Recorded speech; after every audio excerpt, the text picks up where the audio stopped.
everybody. Welcome to We Run on Reruns. I'm Amanda, and I'm here with my brother, Eric. How you guys doing? Hope you have enjoyed rewatching Friends with us as we are now dipping into episodes 19 and 20 of season 3. If you have been one of the people out there that are liking and sharing our Instagrams and TikToks and YouTube shorts, we really appreciate that. Just keep on doing that. Repost a video to your own feed on Instagram, or, share one of the shorts with a friend. We really are enjoying seeing the growth that we're getting there and the support from you all, and just keep on keeping on. We're trying to build this Friends community a little bit farther. Yeah, that's right. And if you guys are into Stranger Things too, just a quick reminder that we're also talking about Stranger Things, and we release one episode every week. So currently we're putting 2 episodes of Friends out each week and 1 episode where we're talking about Stranger Things. So if Friends isn't your favorite and you'd rather just listen to the Stranger Things, awesome. We'd love to see you there as well.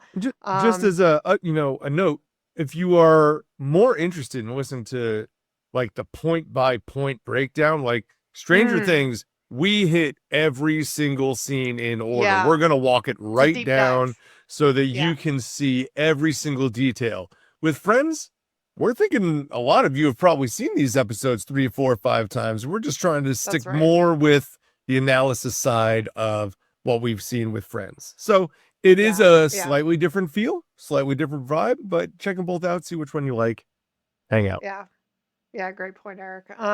So with this Friends rewatch, where we're at, the last episode we talked about with, Ross and Rachel being at each other's throats because of the whole "we were on a break" sequence coming out, and there's really a lot of tension there, and it's forcing the group to really feel divided between spending time with either Ross or Rachel, which isn't great. We then had Monica attracting a millionaire played by Jon Favreau, and he left her a $20,000 tip. Rachel was giving Chandler a hypnosis tape to help him quit smoking, and there were some unaffected side effects where it was really geared toward a woman quitting smoking, which I guess she just didn't realize. And then Frank Jr. was also in that the second episode of the 2, where he introduced his fiancée, his former home ec teacher, to the gang at Central Perk, and Phoebe initially wasn't so accepting of that as Frank Jr. had hoped. So now that brings us right. So that was the end of episode 18. So now, as Eric said, we are going to be talking about 19 and 20 today.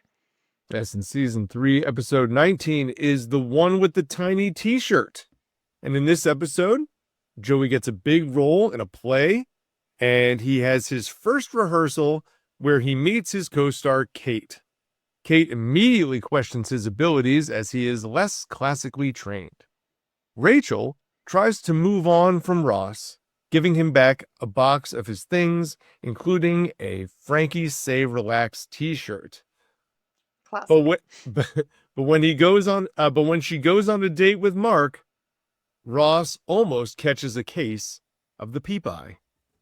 Monica is dating Pete still, but she still can't find him very attractive, despite him checking every other box. So what do you want to jump to here? Well, this whole storyline of Mark asking Rachel out. Oh, man, it's like, no kidding, dude. When he says, "I've kind of always had a crush on you." And it's just I'm a bit speechless here. It's just like, dude, yeah, we all know that, and look at the, you've just wreaked havoc across this whole group, and just you suck. You suck, Mark. We don't like you. And Mark does suck. Just gonna put that out there. And I'll say this. When it comes to the Mark side of this whole story, one, Rachel gets everything she wanted just by walking out the door with Mark in front of Ross. That's all she wanted. Because she admits later when she invites him into the apartment.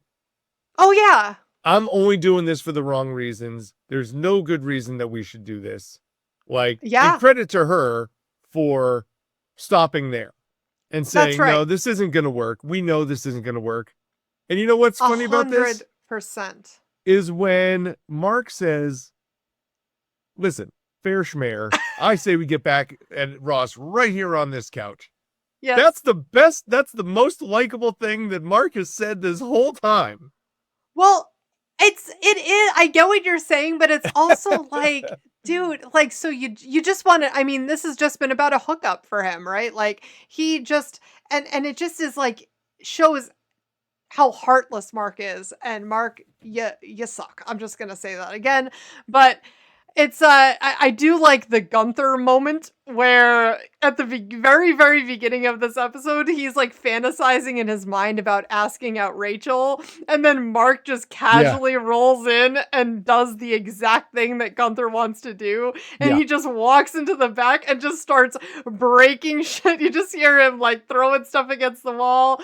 And he comes back out and goes, I dropped a cup. Dropped a cup. Yeah. And you know, to go back, I don't know that this is all about a hookup for Mark. Yeah. But listen, when he's willing to take what he can get, I guess. Yeah, when you know it's not happening, you know it's over. This is like the last window of opportunity you have to make anything happen. Like, listen, it's the funniest thing he said the whole time he was there, and good riddance afterwards. And also, you know, without doing a over-analysis on Mark, but I guess that's why we're here. You know, I also was left thinking, remember when we first met Mark and Ross had barged into the office and Mark had that girlfriend that Rachel was like, oh, you guys are so sweet. And it's like, what happened to that she's lady? Gone now. Who knows? Where is she? And if this whole thing was about getting Rachel, or maybe it just evolved into that, it's like, dude, you were with someone in the beginning here. Well, what listen, is going on? This is why it doesn't really make a ton of sense. The only reason it makes any sense is to get Ross angry.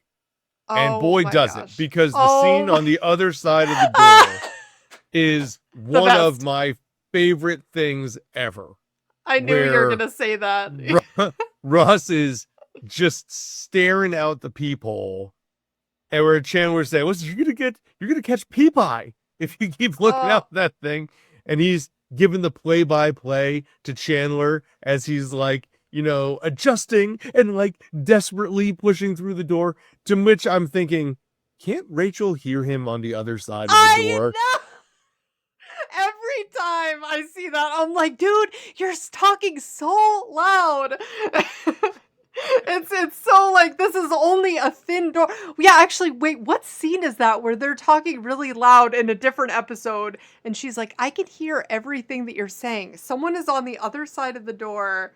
Is that when it's Joey and Janine, and Monica is like the loud talker on the other side of the door? Yes, thank you. Yes, I can hear everything that you're saying. There's just a door here. But yes, that scene with Chandler and Ross is so good. It's one of their greatest moments together, for sure. And I'll argue that I think this is like the best Chandler being a friend moment. Right. Like, he's not gonna let it happen. Like, he crawls on his back. He's dragging the foosball table with him. He's literally got his feet closing the door as he's trying to push Ross back away from the door, not letting him go over there. Because, of course, to Ross, one of the things that I say in this house all the time is, the people need juice. And he just wants to go over and borrow some juice. He's like, I got to go over and stop it. He's like, stop what? Well, I don't know, but I feel like my being there will do it. It's like, no, she's moving on. No. She is moving on, okay? If it's not this guy, it's someone else. It's over, right? So Chandler is finally just saying it is over. And, you know, I love even before that where they're going back and forth and Chandler's like, you know, Well, they actually, before they even got in the apartment and Rachel and Mark walk out, Chandler's like, is there any chance you didn't see that? Yeah. And, Yeah, and no, then, there's no chance in that. and Like, Ross that is, was seen. and Chandler totally calls him out too, because Ross is like, well, they're getting together and I knew this was going to happen. See, I was right the whole time. And he's like, Chandler's like, you slept with someone 3 hours after you broke up. Bullets have left guns slower. And he just calls him right out on that. And it is so good. And Ross is just obsessively staring through the door. And Chandler goes, and the inventor of the door rests happily in his grave. Yes. Yeah. Well, so listen, we could all only hope to have a friend as good as Chandler who tells it how it is in the moment that you need to hear it, because too many people will just dance around and not say what they really actually know to be the truth. Yeah. Just, make sure somebody's feelings don't get hurt. But sometimes you just need to hear the hard truth. Well, and not only hear it, but physically restrain him from leaving, right? Because if he had how it went down this time. It was so funny. Chandler like crawling up on Ross's back with literally he was on his back and his feet are on the door. I was like, how did they even? I feel like Chandler probably just came up with all of that in the moment too. Like they probably just told him you need to stop him from leaving, and it just evolved into this, which was so funny. And he's, just physically almost calming him down. It's almost like with a child where you need to like put them into like a really tight hug. It's like, all right, you just need to like gather your emotions. You need to stop, because if you go out there, you're going to be making this so much worse than what it is. And you're right. Listen, I know that I've given Chandler a hard time for not giving good advice on a lot of other episodes. And he even says, I'm not the one to give advice. I'm here for, can I interest you in a quip, in some humor? Sarcastic comment. And thank you. That's the line. Sarcastic comment. And yeah, he actually is there for Ross in a way that he really needed to be. And that would have been a disaster if Ross had gone to Rachel's apartment. And but there's part of me that wants to see that train wreck. But so bad. Right. but I am happy to have seen what I did see. And it's also good that Rachel came to the conclusion not to date Mark on her own without Ross barging in. That's right. Yes. And I think that Ross could see that it was like, she wasn't actually going after him. I think that made it so much more meaningful that she came to that conclusion on her own for sure.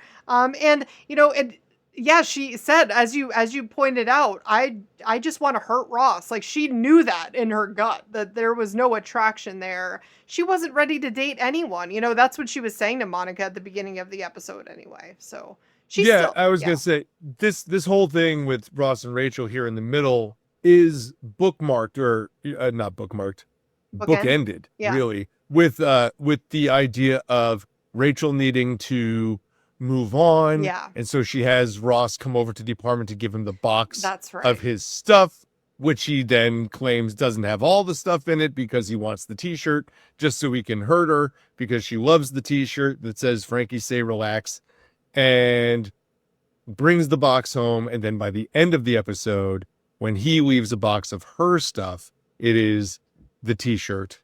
And she then has this moment where you go, oh, maybe this isn't over. Yeah. And this is kind of Ross's first moment in 3 episodes of like acceptance and friendship and, showing her without saying it that he still very much cares about her. That's right. Yeah. He gives back the shirt, and the scene where they're, going back and forth about, when she's giving him the box and he goes, this mug was a gift. I got it from the gift shop.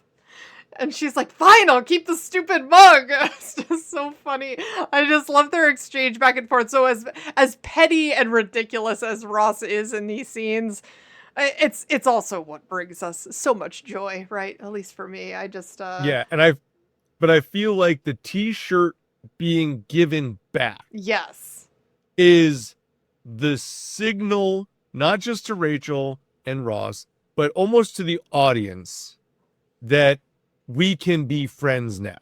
Absolutely. Because listen, don't get me wrong, there'll still be plenty of barbs back and forth. Oh, yeah. But in the next episode, there are scenes with Ross and Rachel being next to each other, friendly, without a whole lot of other people being around. Yes. And so we have this transition, and it starts here with the t-shirt. Yeah, I mean, because you're right, because listen, Ross is so unpredictable too. He makes these sharp turns all the time, which I think is also because he makes really rash decisions. Because even at the beginning of this episode, I was like, oh, here I go being annoyed right away with Ross again, because the moment that Rachel invites him over, he says to the guys, oh, maybe the crazy fog has lifted and she wants to get back together. And it's like, dude, she just asked to see you. Like, he already is calling her crazy. Oh, Ross. Listen, no, stop it, Ross. But like, oh god,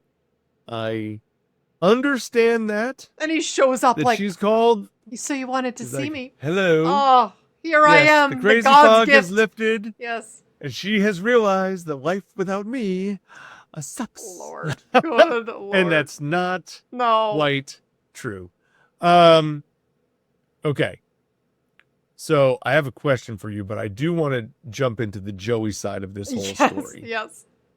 And first of all, I have to say that one of the most annoying scenes to me is a lot of people's favorite, and it's when Joey comes barging into the apartment, it's so dancing around the table. Weird. And I'll tell you why it bothers me, and every now and then you'll see it. He comes in singing his song, and then they get a close-up of him, and he is not saying the words.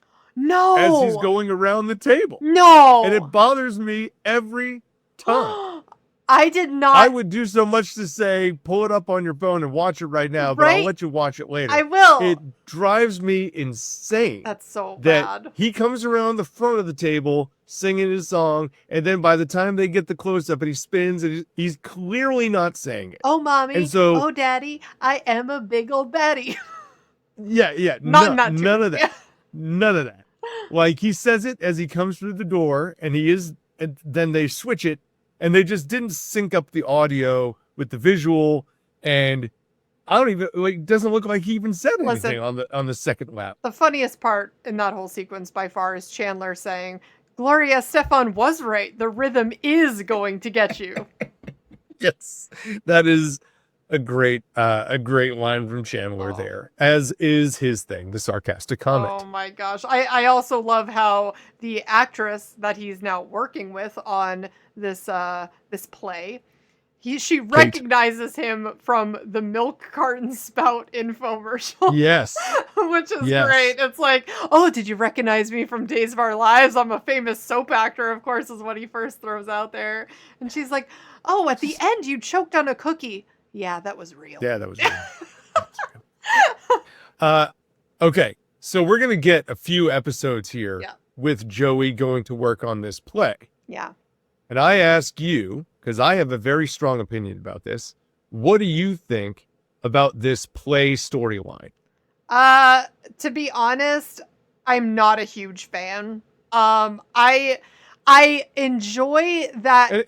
Understanding that it starts in this episode. Yes. And it goes for probably 6 episodes, because I think it ends on the season finale. I don't know that for sure. I feel like but I believe that we're going to get like 6 episodes of this. Okay. I thought it was like 4, but yeah, you could be right for sure. Because they just might It might only be 4. Yeah.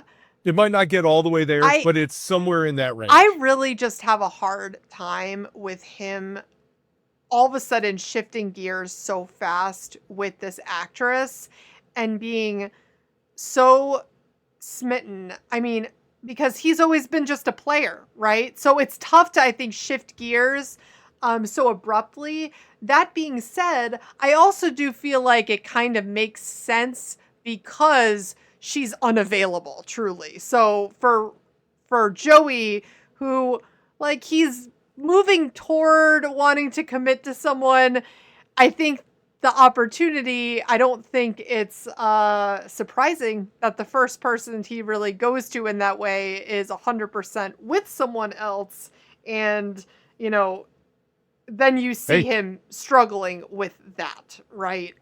Maybe Frank Jr. got to him. I know. Well, that's a good point. Frank Jr. You're gave right. the episode in the previous Oh my episode God. about like, So hey, it's true. out there. You can find it. Oh my, yeah, that is a great point, Eric. I feel like, yeah, that. Thank you. I try to make good points. Once in a while they come out. Yeah, I think that is so true. Like, you could totally run with that Frank Jr. planted the seed, and then Joey is like, hey, smitten by this woman because they have a great kiss, and you know, and then he's trying to date her, but then, you know, really where she, although this is coming up, this isn't in this episode, but it's coming up where he's really continuing to pursue her, and she rejects him. That's okay. Yeah. I asked you about the entire. I asked you a question about the whole storyline, so I understand that we're branching out farther from just this episode. Right. So I'll say this. It's not my favorite because I find it hard to believe, but at the same time, I do think it's important to show another side of Joey, right? Where it's like you're kind of then seeing, okay, well, maybe part of him does really want more, you know? Okay. Here's why I asked you the question. I love this story. Oh! I love it. And it's not for any of the reasons that you brought up. That all is true. Yeah. Although I can buy into Joey, you know, falling for someone a little bit here. I think that's fine. To me, and maybe I'm wrong. So, you know, it's possible. I've been wrong before. But this is the only time that the show writes a joke in that builds that you don't see coming. And let me explain. Joey goes to work on this play for episodes, and it looks like some humdrum nobody play. And then in the final performance, he's standing there in the middle of the living room talking to the girl, and he goes, so I'm going to get on this spaceship. Oh my. I'm going to go to Blargon 7 in search of alternative fuels. And it's a louder drops down.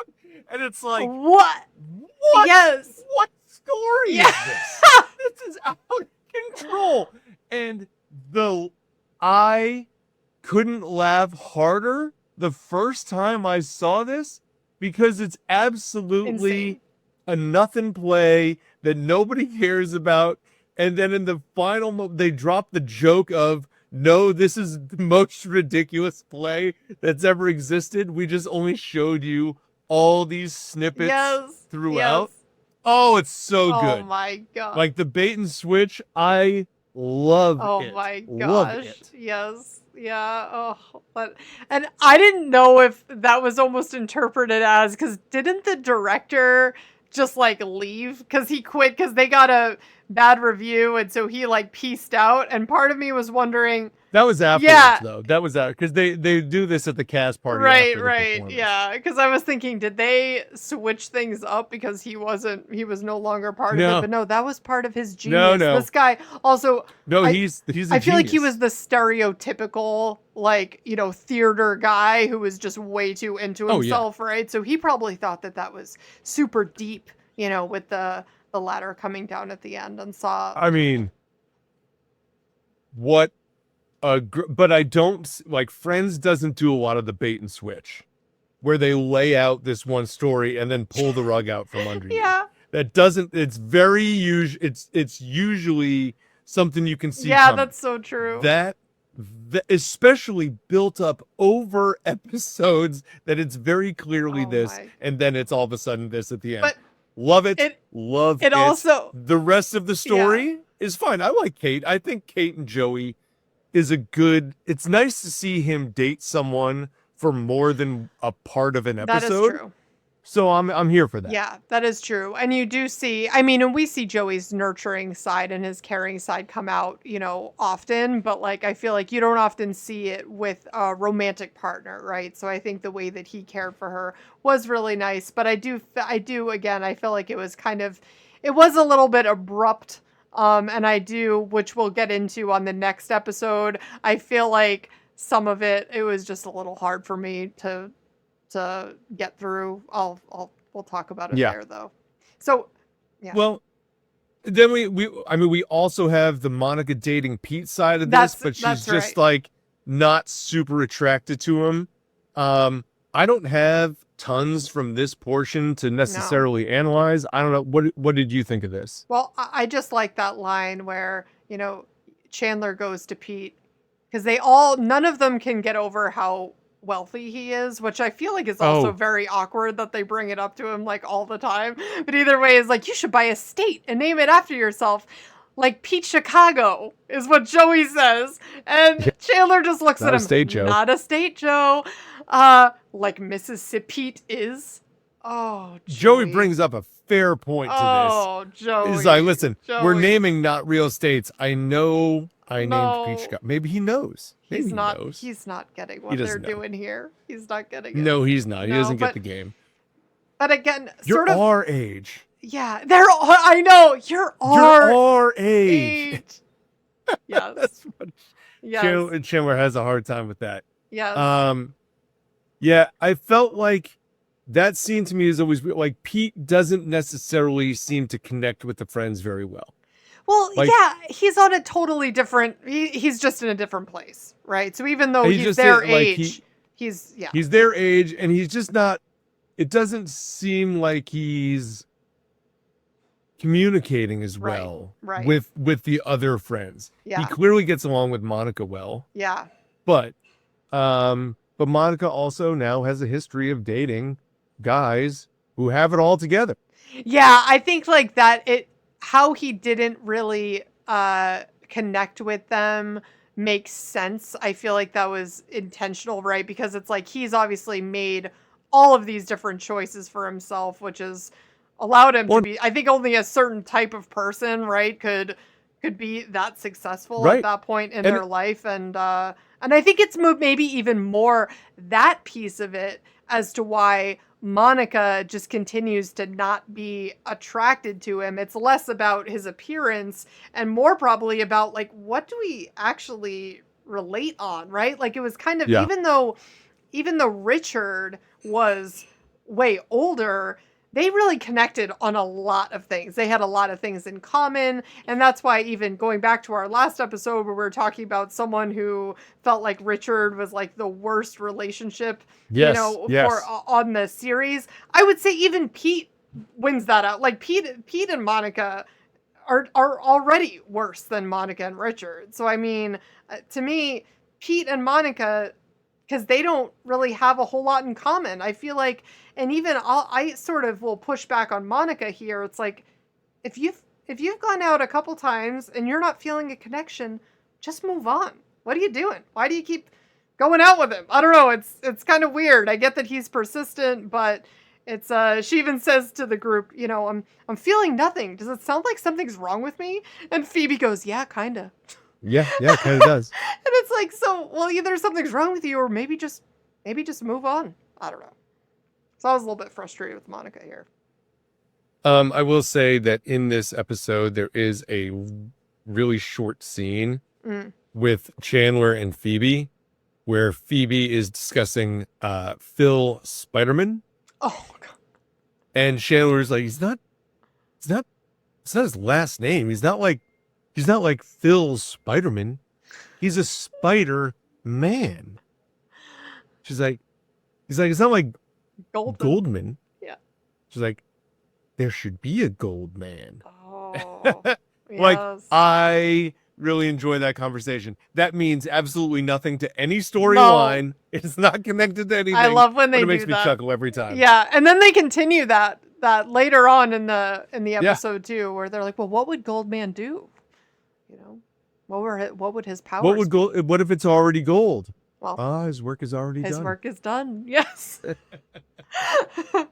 Yeah, I like the stuff like that. It just, I think, goes to establishing some of those like side friendships even more, and just like shows how close they are.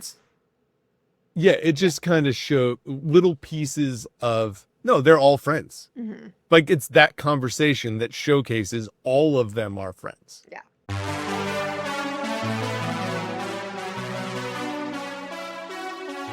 So now we're going to jump into season 3, episode 20, the one with the dollhouse. And in this one, Rachel sets Chandler up on a date with her boss, Joanna. But when he says he will call her back and doesn't mean it, Rachel has to deal with the brunt of it. Monica inherits a giant Victorian dollhouse and lets Phoebe play with it. But the two don't have the same vision for how to do so. So Phoebe creates her own dollhouse. Joey and Kate finally hook up, but Joey took the fallout a little bit harder than expected. Where do you want to go? Well, I do like the beginning of this episode where, Ross comes in and tells Monica how Aunt Sylvia has died. And she's like, yes! And Phoebe's reaction, I kind of thought death was supposed to be a sad thing. It's just the way that Phoebe says that, I'm like, are you an alien? Like, it's sometimes Phoebe... Yeah, it was very much like, wait a second. Did you just land on Earth and, try to understand how death is, how people react to death? It's just... Oh my gosh, so Phoebe, but it works. And it does. Yeah, the dollhouse portion is great. I just had a barrel. No, I just had a barrel. You got a barrel for a dollhouse? No, just a barrel. I just had a barrel. Okay. And then, but immediately we get those, this is a great Monica episode, in my opinion, because you just see how ridiculously controlling she is with everything. And it just is like, oh, yeah, this is just so Monica. Phoebe's trying to be, just free-spirited and just have fun. She brings over, the giant dog, and she wants the house to be haunted and for it to be on an ancient burial ground. And she's like, and Monica's just like, but I don't want a ghost. Well, nobody wants a ghost. And, right.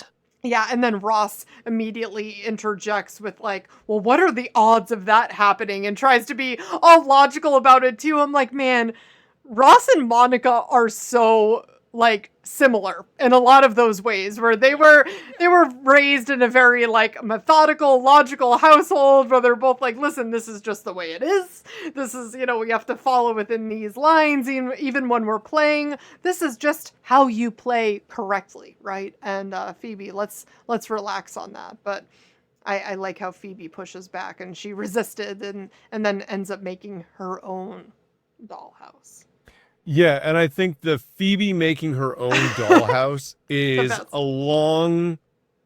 I mean, I don't know. Maybe someday we'll try and go through and pick out specific scenes.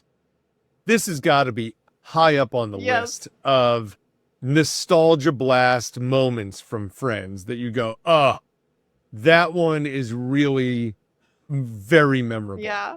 And this whole scene between the newly created dollhouse with the aroma room and bubbles, the candy slide and the bubbles, all this, to then it even catching on fire. Oh my God. And Ross having to try and put it out with a cup, which he can't do. But then he runs into the shower with Monica in it already to put it out. I mean, this is such a good episode for that. And of course, it had to be Ross that found it. I know. Because Ross seeing it does kind of help generate the physical comedy, I think, a little bit Ross more. Running around the house with the dollhouse on fire, trying to figure out what to do with it, is a hilarious moment. I love that so much, because I'm like, yeah, we can all relate to that in some level, right? This thing is on fire. I need to act now. What do I do? If he's first trying to blow it out, and then he's trying to maybe put it in the sink or out the window, I don't know, and then resorts to going into the bathroom where Monica's in the shower. I also love before that where Phoebe first brings the dollhouse over and they're all playing with it. They even have Rachel in overalls. Did you notice that? Where it's they're trying to be little kids. Yes, it was really cute. And not only that, but this is the scene that I was thinking of as it's Phoebe explaining the dollhouse to Ross and Rachel, who are there Yes. as friends. That's right. Like, real excited about the dollhouse, and they're not at each other's throat. They are like both here, like, oh, look how cool this is. It is like your official, pulling everybody back together moment. Thank you, Phoebe. Even though it's Phoebe's dollhouse, but I think we started to see it a little bit earlier. But that moment where they're all sitting there at the dollhouse, kind of, I don't know. It just seems like the moment where it all gets forgotten. That's right, because in the excitement of this dollhouse, they're just thinking about, simpler times, right? Like being a kid and not worrying about it. We're not even going to think about that. And it's Phoebe's dollhouse for sure that made that happen. That was such a good observation. I do like when at Monica's dollhouse and Phoebe's bringing out all the little toys that Ross has to comment on her dinosaur attack, which is happening at the house. And he goes, Phoebe, just while we're dancing around this, dinosaurs don't go ruff.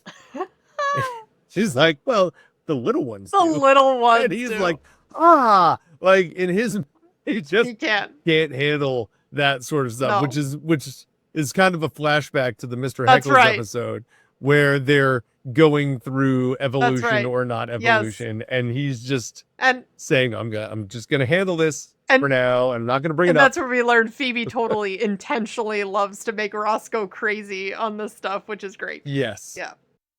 Then we have the whole sequence of Chandler dating Joanna. Yes, Rachel's that's where I was going with this as well. This is Joanna's first appearance. That's right. Oh, Joanna. This is Joanna's first appearance. Wow. She makes a number of them. She is... Because they bring her she's up what she in... is. Yeah, they bring her up in previous... Like, they mention her name when Rachel first gets this job, but it wasn't until now that we actually meet her. Chandler is visiting Rachel at work, and when he shows up and he introduces himself, I just always love that line where he's like, oh, I'm Chandler Bing. And she's like, oh, Bing. He's like, yes, it's Gaelic for thy turkey's done. I mean, he's got to have so many of those, like, ready to go because it's such an uncommon, like, last name. Yes. But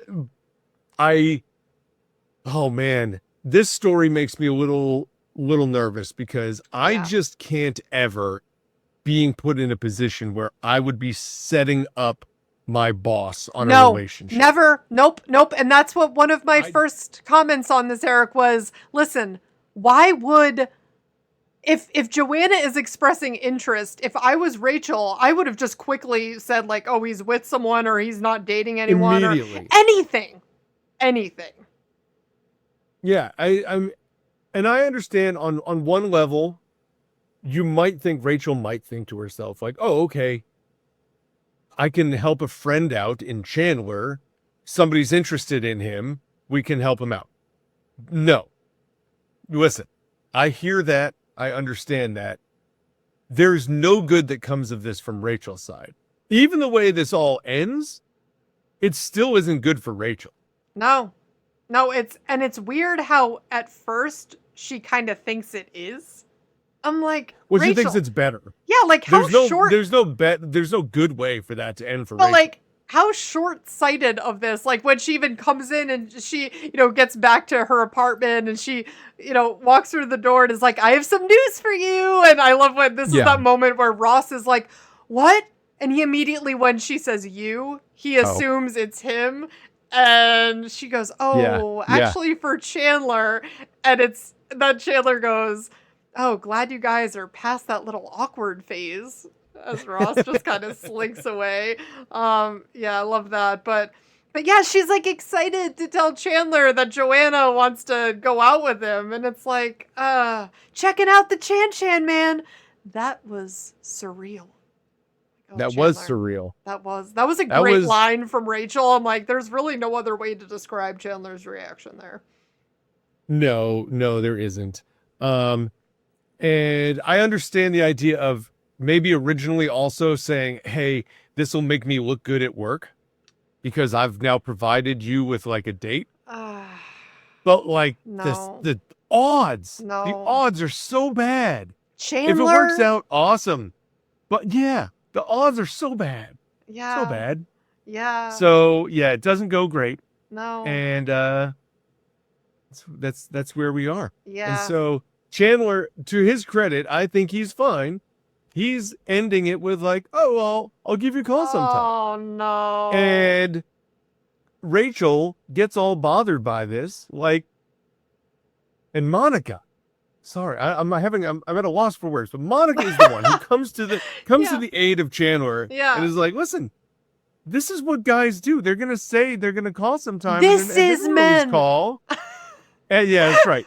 And Rachel says, oh, well, but they always call. Oh, Rachel. And Monica's like, bite me. Bite. And that is the comment from Rachel, though, that makes you go, oh, you could easily hate her. Oh, my God. You could easily just hate Rachel. Right. Like, Rachel, you are the least relatable character ever here.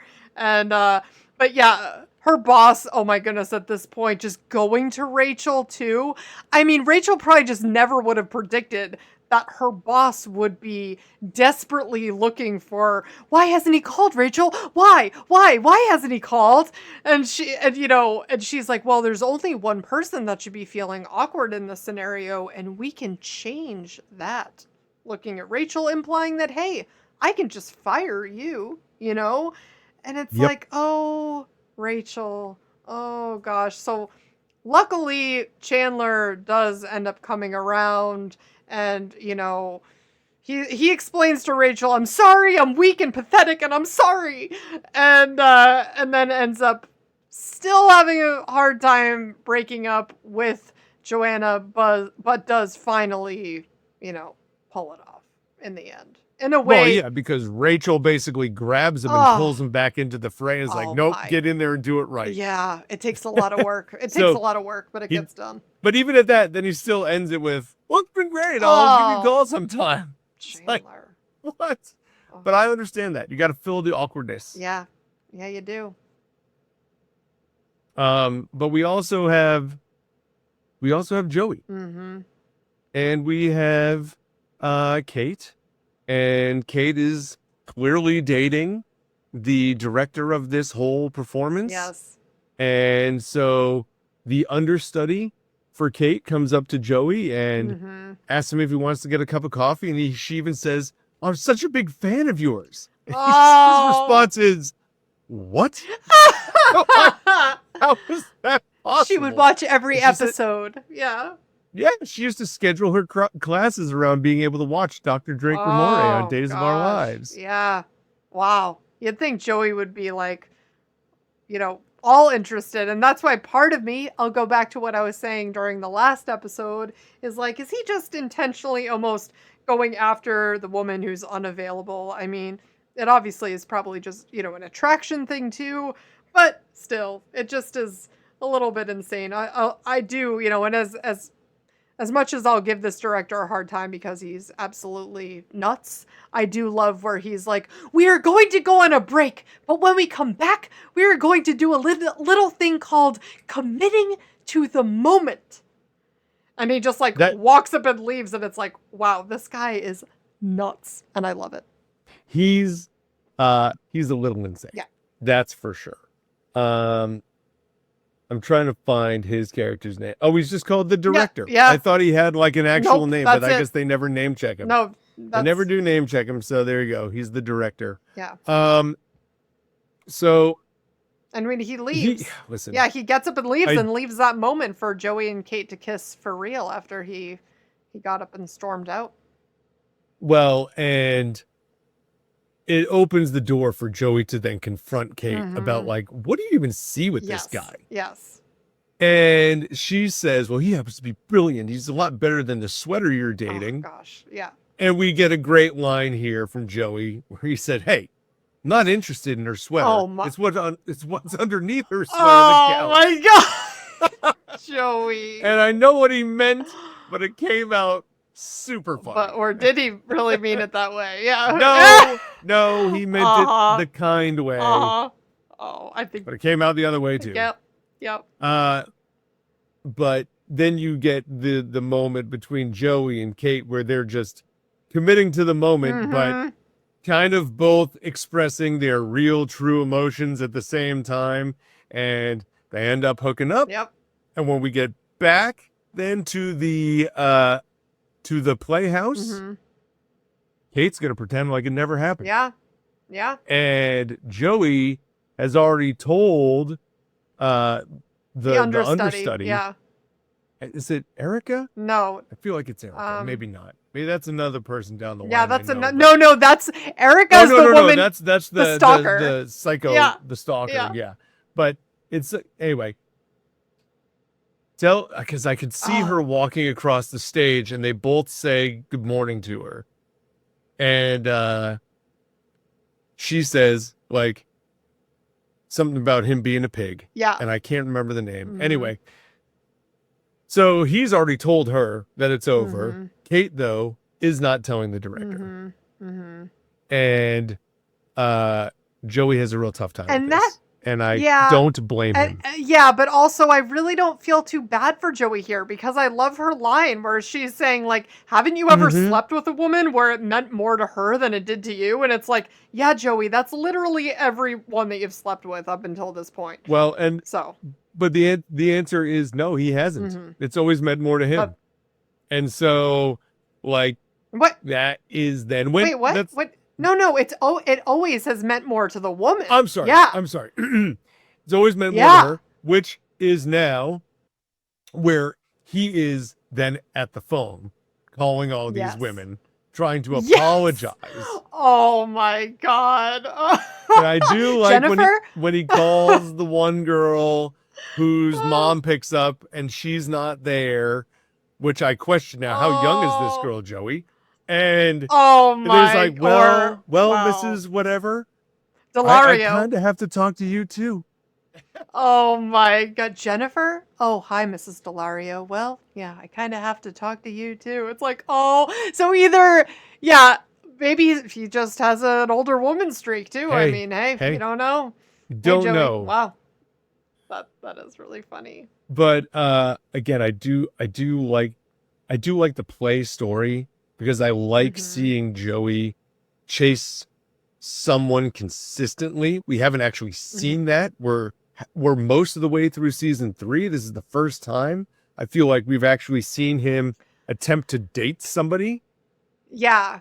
And it's good actually seeing Joey kind of get yeah. I do like the long con of the story as well. Oh, for sure. And it's nice actually seeing Joey get rejected too. I feel like that needed to happen. It's like someone needs to put Joey in his place and make him think about, oh yeah, like this is always how you've treated other people, and now kind of you're in those shoes, right? And well, I don't think Joey's a bad guy. I just feel like he's so short-sighted. Like he just doesn't think about that piece of it, right? Well, and the other piece to this Joey thing is everybody understands that Joey's a player and he dates all these girls, right? But we haven't really seen him date many girls at all. It's just all told through the lens of, oh, well, I dated that, or I was with them earlier, or, she steals stuff. Yeah. She steals stuff too. The only one recently was also the girl with the wooden leg. She was physically there. But we don't see a whole lot of ex-girlfriends or girlfriends of Joey yet. We'll see them as we go forward, but it's more the legend of Joey that is told throughout these first few seasons.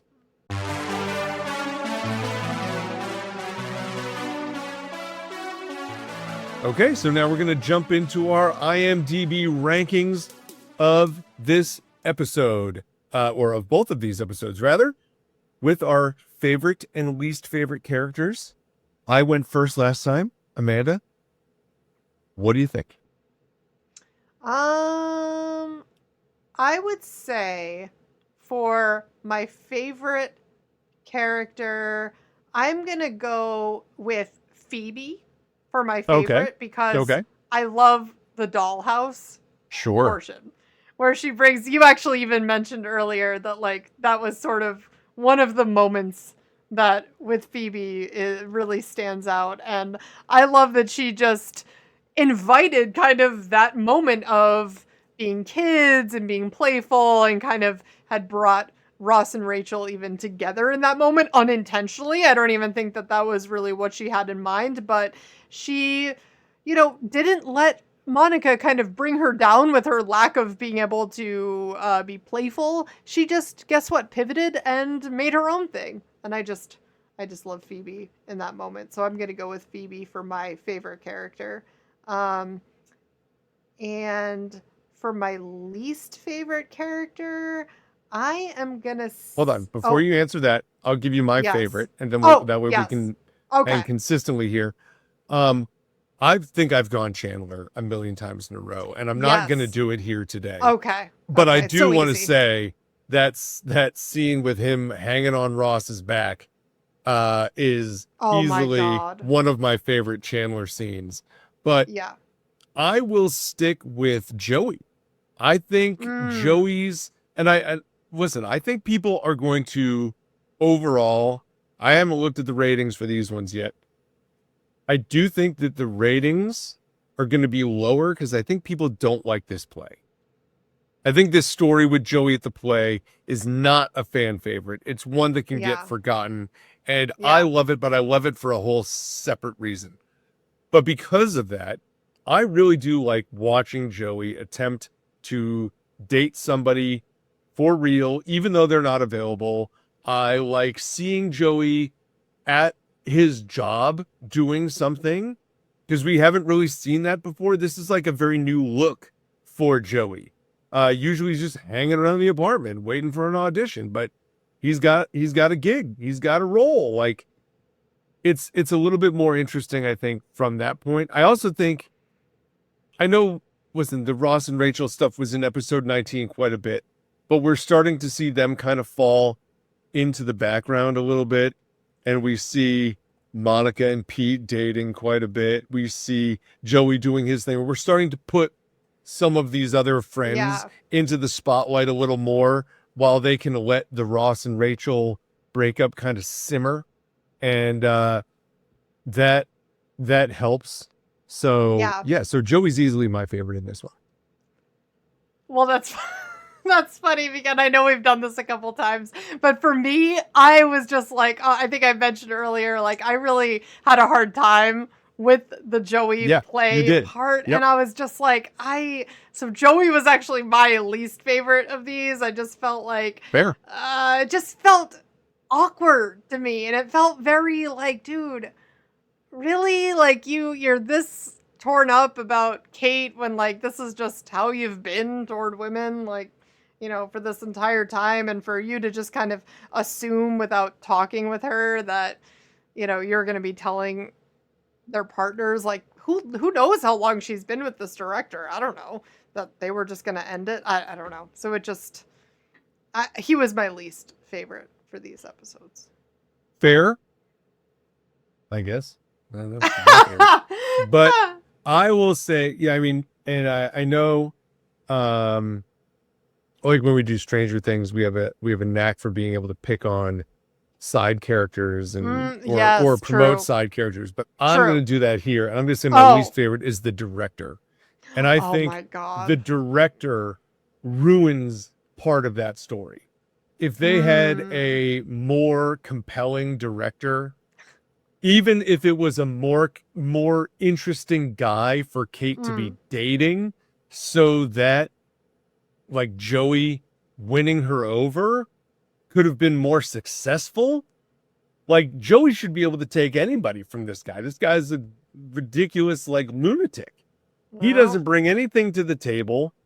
The idea that she thinks he's a genius is unbelievable. Well, that's she even not says, real. Haven't you ever dated an actress? Is what she says. So I was like, you know what? Nah. This guy is nonsense. I don't like, and I fear that my ratings will be very high on these episodes because of these storylines. And most people will say, no, I don't like them because of those storylines. Yeah. But I also think the Dollhouse and the t-shirt will help carry some of that. Anyway, Yeah. So let's get into the ratings then. Yep. Which one was your favorite? Okay, so out of these two, I gave the one with the tiny t-shirt an 8.4. Because although I did call out Phoebe as being my favorite character because I love the dollhouse portion, I also, that scene where Chandler is trying to stop Ross from leaving and them on the other side of the door is so funny. Like, I feel like if that wasn't in that episode, it would have been probably in the 7s. But like, I feel like that was such a breakthrough moment for Chandler being a good friend, and also like literally changing how that whole storyline could have been carried out. Like, if Ross had gone over there, that would have changed everything. And so I just thought it was really funny. I thought it was an important moment in their friendship and just with the whole friend group. So for that reason, it scored higher for me. I also, just loved the tiny t-shirt of it all. So yeah, 8.4. Yeah. How about you, Eric? What'd you rate that? Or what's your highest rating? That one is also my highest rating. Okay. I do have them very close though, and I have them both better than the ones from the last episode, which I gave like an 8.3 and an 8.1. Okay. So the tiny t-shirt I have as an 8.8. Okay. Yep. And I have the dollhouse as an 8.7. Did you give your dollhouse one? Oh, no, not yet. So I gave the dollhouse an 8.0. So a solid 8. Okay. Yeah. Solid 8. Now, the reason why I say this is if you listen to our previous episode, I don't like those ones that transition out of the breakup. Here, I feel like we're a little bit farther away from that. I do like the storylines with Pete, which even in this last one, we didn't talk about that a ton. That's right. Where Pete and Monica are like moving forward, but not really moving forward. Like I said, I will understand if these are both very low rated. Oh, so you haven't looked yet for this one? I have not looked. I have no idea. But I mean, the 8.9 is the average. So the tiny t-shirt to me, that scene with Chandler, that is an iconic scene. Phoebe's dollhouse is also a great scene. So I think they're going to be higher rated. I think they could. I would understand if the play brings it down. I think a lot of people don't like that, even though it's one of my favorites. So I'm going with an 8.8 and 8.7. Okay. And the drum roll here. Amanda, you are a whole lot closer than I am. Oh. The one with the tiny t-shirt gets an 8. Oh. And the one with the dollhouse gets a 7.9. Wow, I was super close. Although I did rate the tiny t-shirt higher with an 8.4, but 7.9, I was close with. What did you had an 8 on I the gave an second 8, one, right? yeah. You were really close on that. Wow. I listen, I'm surprised because I feel like those scenes, Chandler trying to stop Ross and Phoebe's dollhouse, are like nostalgic scenes. Yeah. And I feel like we've seen those sorts of moments pull the ratings higher. Yeah. And maybe they aren't big enough scenes to do that. Yeah. Yeah. So there you go. I'm a little surprised the dollhouse one is in the 7s. Yeah, we're curious. You said it could be. And we're curious to hear what you guys think. Do you really enjoy these episodes? Are they higher rated for you guys, or are they on the, skippable side? The one with the dollhouse, kind of, even though I love the dollhouse portion, it's almost one of those episodes where I could just, go right past it. So that's where I'm at. Yeah, I don't know. I guess I just like Joey in the play a little bit more than most. And that's all right. But I understand, like Chandler dating Joanna and the dollhouse, and then you get the Joey at the play. I can see how that is not a lot of people's favorite.